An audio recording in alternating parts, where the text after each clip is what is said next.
பரவாயில்லையே. படுத்த படுக்கையாக இருந்தார், நல்லா நடக்க ஆரம்பிச்சிட்டாரு. வணக்கம் அக்கா எல்லாருக்கும். இவர் எல்லாருக்கும் தெரியும், நம்ம ஆண்டிப்பட்டி பக்கம் இருக்கிறவங்களுக்கு. ஐயா வந்து நம்ம வேலப்பர் கோவிலில் சுமார் 140 வயசு இவருக்கு. வேலன் வேலாயினுடைய வாரிசு. முருகன் கோவிலில் இன்ன வரைக்குமே அவர் ஒரு சித்தரா மகானா இப்படி நிறையா சொல்லிகிட்டே போகலாம். அந்தளவுக்கு இன்ன வரைக்குமே ஒரு நோய் நொடி இல்லாமல் ஆரோக்கியமாக எல்லாருக்கும் வந்து ஆசீர்வாதம் பண்ணுறாரு. இந்த கோவிலினுடைய வரலாறு நம்ம எல்லாருக்குமே தெரிகிறதுக்கு இவர் ஒரு முக்கிய காரணமாக இருக்கார். பல அதிசயங்கள் நடந்துகிட்ருக்கக்கூடிய வேலப்பர் கோவிலில் இவரும் ஒரு மிகப்பெரிய அதிசயம்தான். சமீப காலத்துக்கு முன்னாடி ரொம்ப உடல்நிலை முடியாமல் நடந்து வர முடியாமல் ஒருத்தர் தூக்கிட்டு வந்து தான் இங்கே உட்கார வைக்கிற மாதிரி இருந்தது. ஆனால் மீண்டும் நடந்து வந்துட்டார். ரொம்ப மகிழ்ச்சியாக இருந்தது அவரை பார்க்கும்போது. முருகனினுடைய மறு உருவமாக முருகனுக்கு பிடிச்சதே சித்தர்களும் ஞானிகள் தான் முருகனுக்கு ரொம்ப பிடிக்கும். அந்த வகையில் இவரும் முருகனுக்கு மிகவும் பிடித்த ஒரு ஆத்மாங்கிறதுனால இன்ன வரைக்கும் மக்களுக்கு அருள் கொடுத்துட்ருக்காரு. அவரோட வாயாலேயே இந்த கோவில் உருவான வரலாறை பற்றி சொல்லியிருக்காரு. உங்களுக்கு புரிகிற வரைக்கும் கேளுங்க. இது வேலன் வேலாயி கண்டெடுத்த முருகன் ஆலயம், சரியா? அதனால் இது ஒரு சுயம்பு. அவர் சொல்கிறத கேளுங்க. மகன் அன்னகம் வேலாயி வள்ளி கிழங்குல ஒன்று கிழக்கு பக்கம் இருக்கிறது, மேற்க இருக்கிறது. நான் புள்ள வரத்துக்கு வாங்கிட்டது. இப்போ நான் எடுத்ததுக்கு அவங்க சம்பாதிச்சா இந்த பிடிச்சல இருக்கிறது. என் சம்பாதிச்சா உயரம் இருக்கு. மதுரை வேம்பல் கொடுத்தது புள்ள வரத்துக்கு.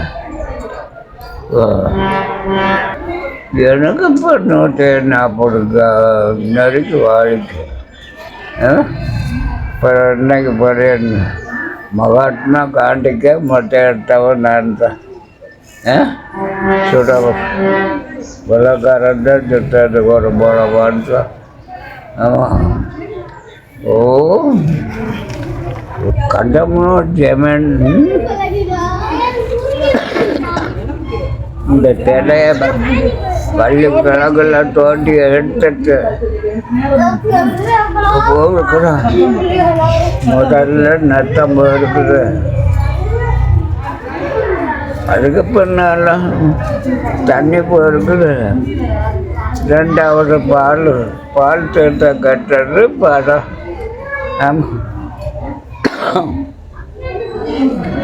அப்போ துணிமணி தாக்கலை பற்றிக்கு ஓடிருக்குதா அந்த சன்னாத்தப்பன் கோயில். அங்கே இது கழுமலைக்கு மேற்கிட்டு அங்கே நான் போக தங்கத்திலே படிச்சுடுறேன்.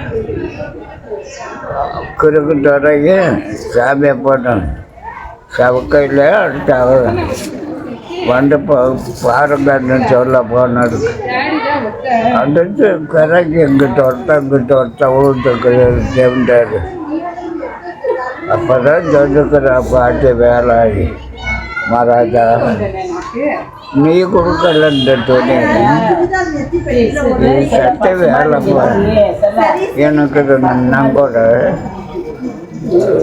நான் கற்றுட்டுவோ வந்தேன். பிறந்த பிறவையோடு வந்தேன். இந்த இருக்கிற கோயில் விட்ட வந்ததும் இந்த தொழில் கிடைத்தது.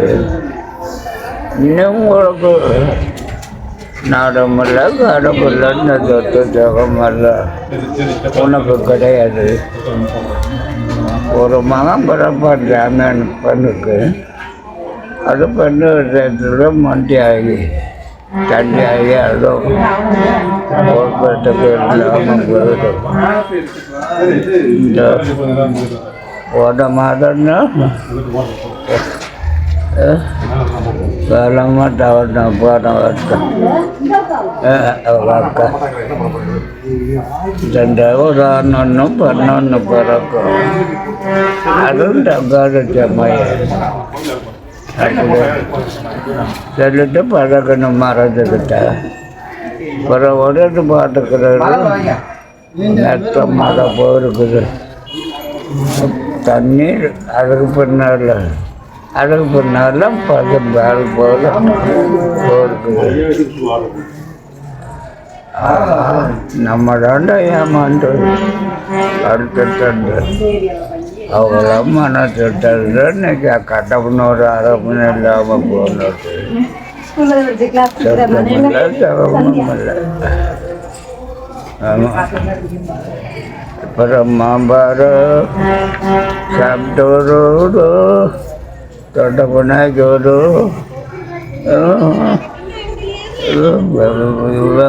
எல்லா ஜமீனும் கொஞ்சம் நல்லா இருக்கிறாங்க. கண்டமுன்னு ஒரு அரை மணி இல்லை இப்போ தேத்தன்னு. ஆமாம் தேத்தன்னு இந்த மரமாட்டம் இருக்கிற அரைமாட்டம் இருக்குது. அது நீ என்ன செய்தோ